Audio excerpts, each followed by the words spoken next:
à proximité de ces immeubles situés à quelques pas de la gare, les rats prolifèrent. La journée, il n'y en a pas vraiment, c'est plus, je pense, la nuit, quand il n'y a personne dans les rues. Ça arrivé qu'ils passent juste en dessous de nos pieds, en fait. Et c'est l'horreur, c'est insupportable.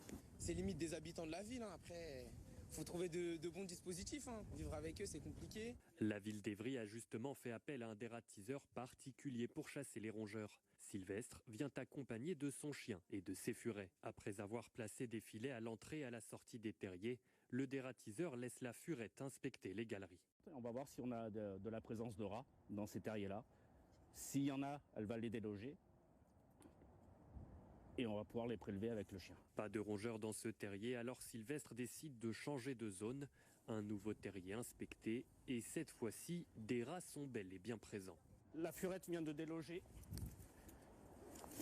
une portée. L'opération d'ératisation couvre l'ensemble du centre-ville d'Évry et la méthode du furetage semble efficace. Actuellement, avec ce qu'on vient de prélever là, on est à 139 rats de prélevés. La population de rats, elle est proportionnelle à la quantité d'alimentation disponible. Donc il y a un constat simple, c'est qu'il faut qu'on ait une meilleure gestion des déchets. La ville d'Évry ne regrette pas son choix d'avoir recours au furetage pour chasser les rongeurs.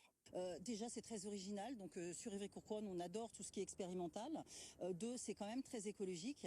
Et puis, pour vous dire les choses, grâce à ce procédé, c'est quand même très efficace puisque la société capture systématiquement 90% des rats qu'il chasse. La dératisation du centre-ville d'Évry devrait se poursuivre jusqu'au début du mois de septembre.